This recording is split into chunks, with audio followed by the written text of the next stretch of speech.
Assalamualaikum warahmatullahi wabarakatuh. Perkenalkan, kami dari kelompok 3. Kami akan mempresentasikan salah satu materi dari mata kuliah perkembangan peserta didik. Sebelumnya, saya sebagai moderator akan memperkenalkan anggota-anggota dari kelompok 3. Pertama, saya sendiri sebagai moderator. Saya bernama Utari dengan NIM 120204138. Kemudian ada rekan saya bernama Ruli Fadilah dengan NIM 120204144. Kemudian terakhir ada Siti Rahmawati dengan NIM 120204126. Selanjutnya, kami di sini akan mempresentasikan materi proses pertumbuhan dan perkembangan. Berikut uraiannya. Pertama, ciri-ciri pertumbuhan dan perkembangan. Kedua, tahap-tahap pertumbuhan dan perkembangan. Ketiga, pola-pola pertumbuhan dan perkembangan. Keempat, tugas-tugas perkembangan. Pertama, kita akan membahas mengenai ciri-ciri pertumbuhan dan perkembangan yang akan dijelaskan oleh saya sendiri. Ciri-ciri pertumbuhan dan perkembangan. Pertama, pertumbuhan dan perkembangan merupakan proses yang kontinu sejak dari pembuahan atau fertilisasi pada ampula tuba hingga manusia tersebut dewasa yang dipengaruhi oleh faktor bawaan dan lingkungan. Tumbuh dan berkembang ini merupakan cara manusia untuk mempertahankan kelangsungan hidupnya. Dan pertumbuhan dan perkembangan ini juga akan membawa manusia untuk mencapai tingkat kedewasaan. Kedua, setiap manusia tentunya memiliki pola perkembangan yang sama. Yang membedakan adalah kecepatannya. Hal ini tentunya akan menimbulkan perbandingan yang berbeda terhadap organ-organ tubuh individu tersebut dan fungsinya. Ketiga, dalam periode tertentu terdapat masa kecepatan atau masa perlambatan serta laju tumbuh kembang yang berlainan di antara organ-organ. Kita ambil contoh, misalkan pertumbuhan pada alat kelamin. Pertumbuhan pada alat kelamin itu akan mengalami pertumbuhan yang lambat pada masa kanak-kanak, tetapi akan mengalami pertumbuhan yang cepat pada masa pubertas. Namun sebaliknya, pertumbuhan susunan saraf pusat kita akan berlangsung pada akhir masa kanak-kanak dan akan berhenti pada masa pubertas. Nah, itu adalah salah satu contohnya. Keempat, pertumbuhan manusia bisa kita tandai dengan bertambahnya ukuran berat badan maupun tinggi badan. Sementara, perkembangan manusia itu sendiri bisa kita tandai dengan perubahan kecakapannya, kematangan fisiknya, emosinya, maupun pikirannya menuju kedewasaan. Nah, teman-teman, perkembangan ini erat hubungannya dengan maturasi sistem susunan saraf. Aktivitas seluruh tubuh diganti respons individu yang khas. Refleks primitif seperti refleks memegang dan berjalan akan menghilang sebelum gerakan volunteer tercapai. Kemudian selanjutnya ada tahap-tahap pertumbuhan dan perkembangan. Nah, teman-teman, menurut para ahli, pertumbuhan dan perkembangan manusia dimulai dari kandungan sampai masa tua. Terdapat sebuah siklus yang mendukung pendapat tersebut loh, yaitu siklus milestone, yaitu tahapan tumbuh kembang manusia yang sangat penting yang terjadi sekali seumur hidup secara berurutan. Siklus tersebut menjelaskan tahapan-tahapan terhadap tumbuh kembang manusia sebagai berikut.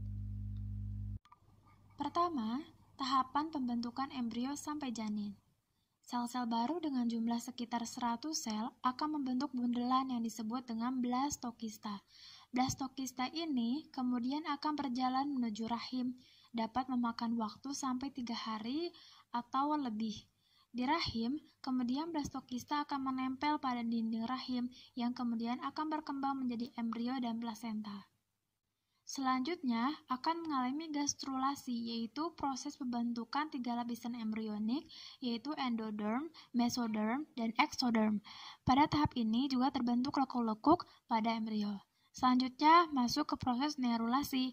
yaitu proses pembentukan bumbung neural. Neuralisasi pada manusia terjadi dimulai dengan lempeng neural yang terbentuk dari hasil penebalan lapisan ectoderm. Selanjutnya yang terakhir itu organogenesis, yaitu proses pembentukan organ di dalam tubuh. Nah, yang kemudian akan menjadi janin yang nantinya dilahirkan. Kedua, tahapan menjadi bayi dan anak-anak. Bayi belum bisa melakukan gerakan fisik yang berarti, sehingga ia sepenuhnya bergantung pada ibu. Tangan dan kaki bayi baru lahir bergerak aktif secara seimbang, dengan posisi tangan yang selalu menggenggam erat. Sesekali, terutama jika lapar, ia bisa mengangkat tangan ke mulutnya dan mengisap genggaman tangannya. Sampai usia 3 atau 4 bulan, bayi tidak memiliki keterampilan untuk menenangkan dirinya sendiri. Menangis adalah cara nonverbal mereka untuk meminta bantuan. Pada saat mulai beranjak ke masa kanak-kanak, barulah mereka akan mulai memiliki kemampuan seperti berjongkok, duduk, memanjat furnitur naik turun, berjalan, berlari, bermain, membuat garis atau coretan-coretan, dan lain sebagainya. Ketiga, tahapan menjadi remaja sampai dewasa.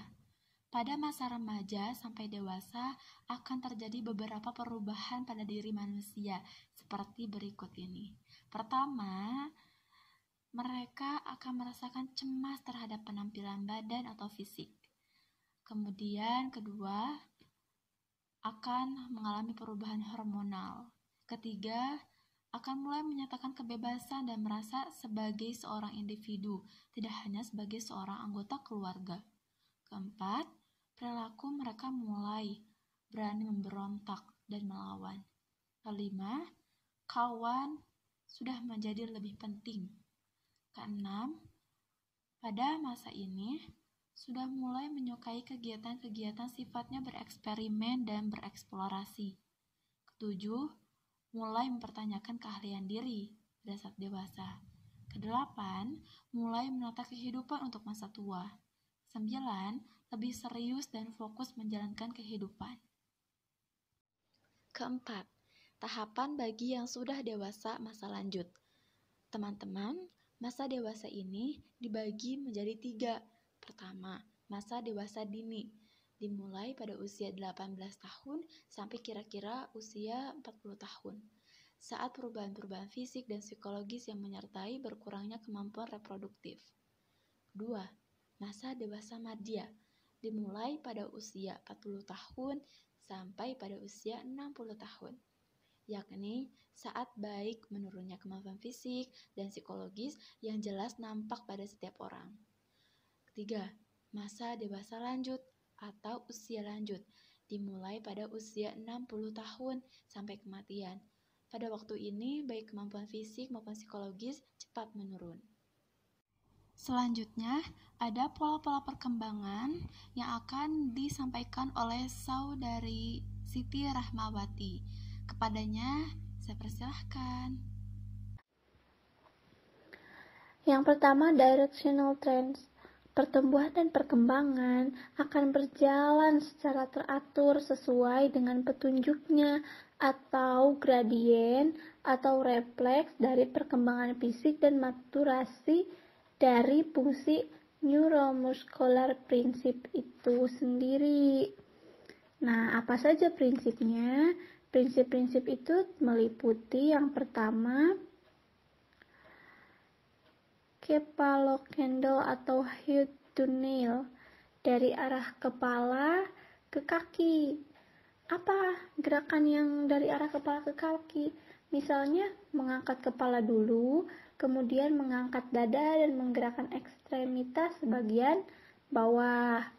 Selanjutnya, proximodistal atau near to part direction, menggerakkan anggota gerak yang paling dekat dengan pusat dan pada anggota gerak yang lebih jauh dari pusat.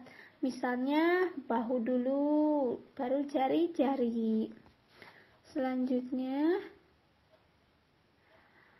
mass to specific atau simple to complex, yaitu menggerakkan daerah yang lebih sederhana dulu, baru kemudian daerah yang lebih kompleks.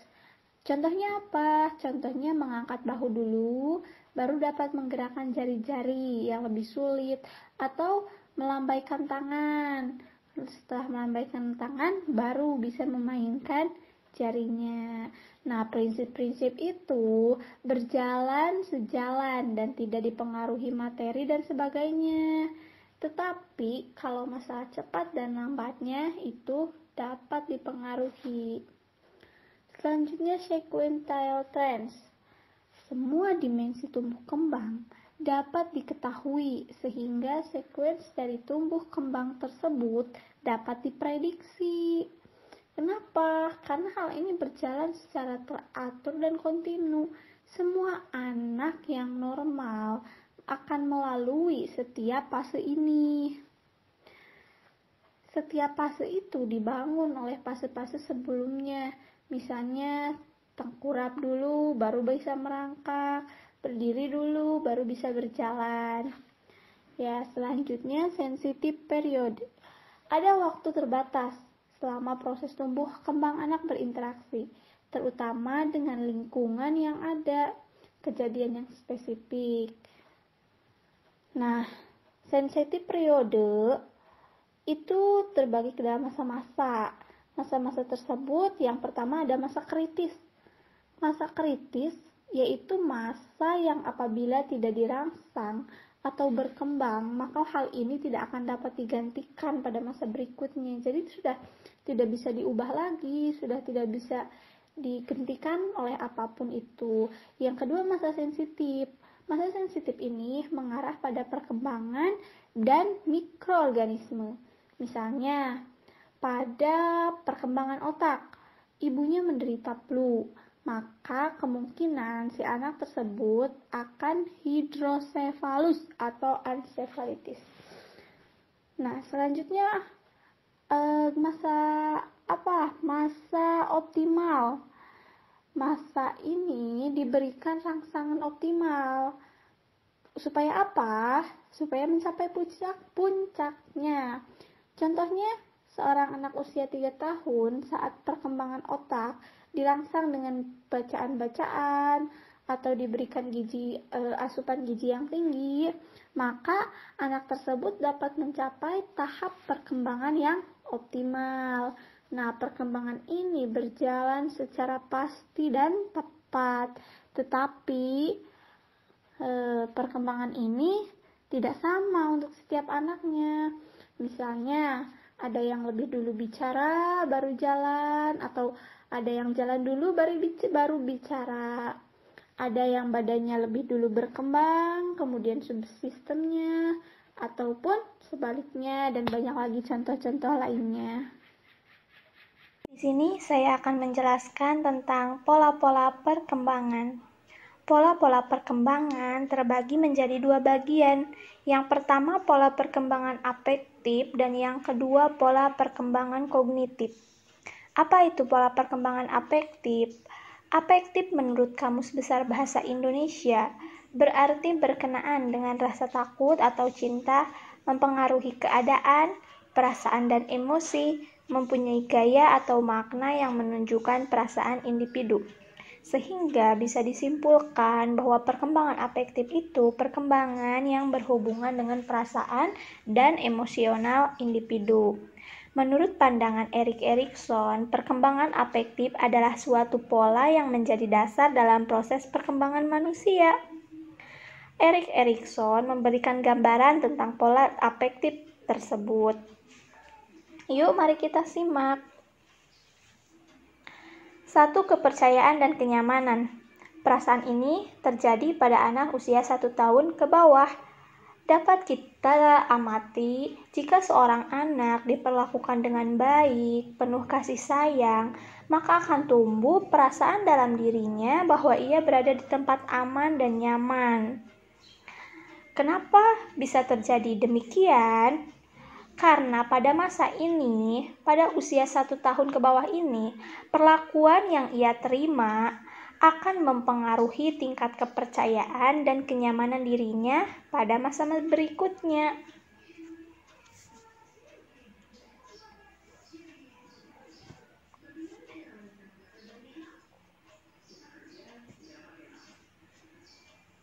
Yang kedua, perasaan bebas, malu, dan ragu.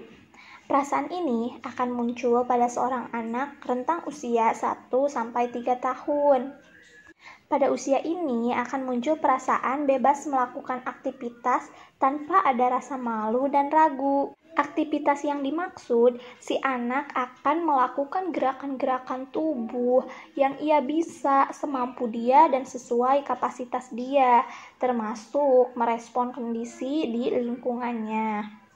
Pada usia ini, si anak harus dibiarkan aktif, tidak boleh dicela, tidak boleh dilarang, karena agar tidak muncul perasaan tertekan dan kurang percaya diri dalam diri si anak tersebut. Biarkan saja si anak melakukan gerakan-gerakan yang aktif, yang ia bisa. Biarkan si anak terus bergerak aktif, karena anak yang sukses pada tahapan ini akan dapat menjaga keseimbangan antara rasa malu dan ragu dengan rasa bebas. Nah, biasanya anak ini sudah siap menghadapi siklus-siklus kehidupan berikutnya.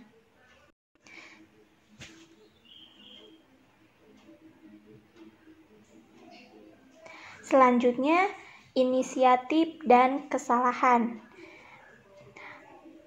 Ini terjadi pada masa anak berusia 3-5 tahun. Anak akan memiliki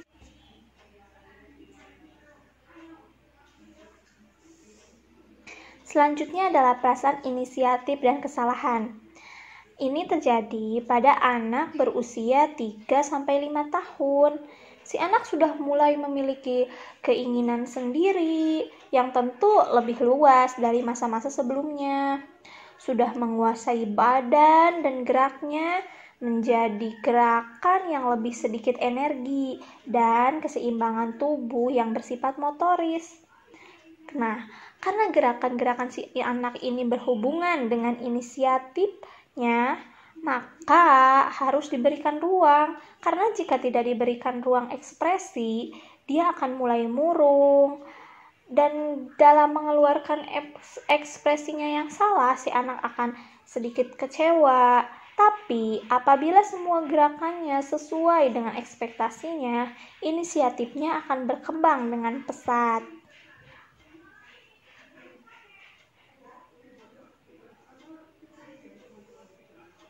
Selanjutnya, rasa ingin membuat dan rasa tidak mampu.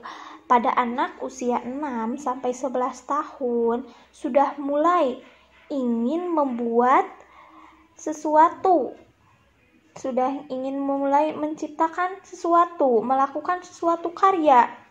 Sebaiknya dibiarkan ia bereksplorasi dengan benda-benda yang gampang dan Selanjutnya adalah rasa ingin membuat dan rasa tidak mampu. Ini akan terjadi pada anak usia 6-11 tahun. Nah, pada masa ini, si anak harus dibiarkan untuk melakukan suatu karya. Misalnya dengan barang-barang yang mulai dari yang gampang, simple.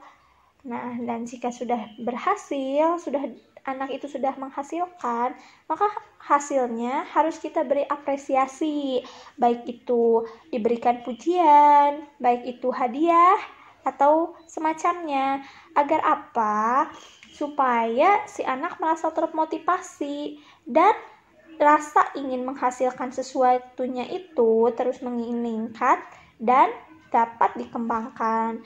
Namun, jika sebaliknya, sesuatu yang ia hasilkan tidak diapresiasi, sehingga ia merasa tidak puas dengan hasilnya, dikhawatirkan dapat menimbulkan rasa inferiority atau rasa tidak mampu. Selanjutnya, identitas diri dan kebingungan. Anak pada usia 12-18 tahun secara fisik dan mental sudah terlihat lebih matang dibandingkan masa-masa sebelumnya, dan tentu sudah mempunyai perasaan, pemikiran, pandangan tentang lingkungan di sekitarnya. Nah, pada usia ini, anak mulai dapat berpikir tentang posisi dirinya dari orang lain, tentunya baik itu keluarganya atau masyarakatnya, yang dapat diperbandingkannya dengan apa yang dialaminya sendiri. Selanjutnya, keakraban dan keterpencilan. Seorang anak pada usia 19 sampai 25 tahun biasanya sudah mengenal yang namanya pergaulan yang tentu lebih besar dan kompleks dengan teman-temannya. Sehingga dengan pergaulan inilah muncul keakraban di antara seorang anak dengan temannya. Namun, jika tidak merasa cocok dan sudah mulai muncul masalah-masalah sehingga tidak berhasil dalam menjalin keakraban, biasanya akan muncul rasa kesepian, perasaan dikucilkan, dan lebih memilih menyendiri. Nah, selanjutnya generasi berikut dan internalisasi diri. Pada usia 25-40 tahun, seseorang tidak lagi hanya berpikir individualis dengan orientasi yang pendek, tetapi pada masa ini dia sudah berpikir tentang bagaimana kehidupan berikutnya. Dengan mempunyai pemikiran seperti itu, dia akan berusaha untuk menemukan jati diri dan berpikir jauh ke depan ke masa yang akan datang. Selanjutnya, integritas dan putus asa. Nah, ketika memasuki usia 45 ke atas atau lansia, biasanya pola pikir seorang individu ini bernuansa refleksi atas perjalanan dan pengalaman hidupnya ke belakang. Kenapa? Karena jika dalam kehidupan yang lalu ia banyak menemukan prestasi dan penuh percaya diri, maka ia akan merasa puas. Namun sebaliknya, jika dalam kehidupan masa lalunya penuh dengan kegagalan, tidak bisa membantu, tentunya ia akan merasa putus asa.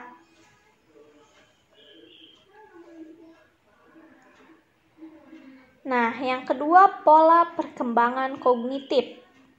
Apa itu pola perkembangan kognitif? Istilah kognitif berasal dari kata cognition yang berarti knowing atau mengetahui, yang dalam arti luas berarti perolehan, penataan, dan penggunaan pengetahuan. Nah, secara sederhana dapat dipahami bahwa kemampuan kognitif adalah kemampuan yang dimiliki anak untuk berpikir lebih kompleks serta kemampuan penalaran dan pemecahan masalah. Menurut Piaget, sebuah perkembangan anak yang bersifat kognitif akan terjadi secara teratur dan berurutan mengikuti perkembangan umurnya. Urutan perkembangan yang dimaksud oleh Piaget, yang pertama ada sensor motorik. Ini terjadi usia 0-12 tahun. Nah, pada masa ini lebih banyak didominasi oleh pergerakan otot yang dihasilkan dari tangkapan layar panca inderanya, tentu terhadap kondisi di sekelilingnya. Yang kedua, praoperasional. Pola pergerakan otot pada tahap ini didominasi oleh hasil keputusan yang intuitif, belum berdasarkan analisis rasional. Ini terjadi pada anak usia 2-7 tahun. Selanjutnya, operasional konkret. Seorang anak pada usia 7-11 tahun, nah sudah mulai tuh dihadapkan pada permasalahan yang nyata. Mulai berpikir logis dan sistematis, sudah mulai terlihat untuk menangani masalah yang ia hadapi. Selanjutnya, operasional formal. Seorang anak yang sudah masuk 11-15 tahun sudah mulai terbentuk pola berpikir yang lebih luas, baik yang abstrak maupun yang konkret, berpikir tentang ide-ide, masa depan yang realistis, Badai dan harapan menjadi ciri utama pada tahap ini. Selanjutnya, ada tugas-tugas perkembangan yang akan disampaikan oleh Ruli Fadilah. Kepadanya, saya persilahkan. Tugas-tugas perkembangan. Tugas-tugas perkembangan yang dimaksud dalam pembahasan ini yakni sebuah tahapan yang harus dilalui untuk mempermudah jalan menuju proses kehidupan berikutnya berdasarkan perilaku umum yang dapat ditemukan pada seorang individu. Secara umum, tugas perkembangan dikategorikan terhadap beberapa masa, yaitu 1. Tugas perkembangan masa anak-anak. Pada masa ini, perkembangan didominasi oleh kondisi yang bersifat mendasar, seperti belajar gerak tubuh, makan, komunikasi dengan saudara keluarga, saudara, dan lingkungan terdekatnya. 2. Perkembangan masa anak. Perkembangan pada masa ini lebih terlihat pada proses mempelajari keterampilan fisik sebagai organisme yang sedang tumbuh. Juga secara sosial terdekat dengan teman sebaya, dan perkembangan intelektual seperti membaca, menulis, dan berhitung. 3. Tugas perkembangan masa remaja. Realitas seksual yang dipengaruhi oleh perbedaan jenis kelamin mendominasi perkembangan pada masa ini. Menyadari peranan sosial sensual jenis kelamin menggunakan badan secara efektif. Berpikir untuk melepaskan ketergantungan dari orang tua, kebebasan ekonomi, dan pemilihan jalan untuk masa depan. 4. Tugas perkembangan masa dewasa awal. Ciri dalam tahap ini adalah kemampuan menjalani proses kehidupan yang lebih nyata seperti membangun rumah tangga, memulai sebuah pekerjaan, membimbing dan merawat anak, dan menjadi bagian dari komunitas sosial di masyarakat. 5. Tugas perkembangan masa setengah baya. Tahap ini mematangkan posisi dari realitas sosial yang melekat dalam dirinya, seperti memperkuat tanggung jawab sosial, mempertahankan kehidupan ekonomi, menyesuaikan diri dengan perubahan-perubahan fisik. 6. Tugas perkembangan orang tua. Perubahan fisik dan psikososial yang terjadi pada masa ini menjadikan seorang individu harus cerdas dalam menyesuaikan diri dengan lingkungan serta kebutuhannya.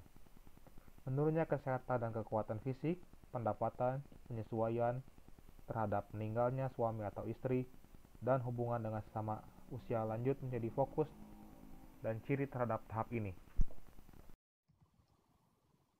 Nah, seperti itu teman-teman.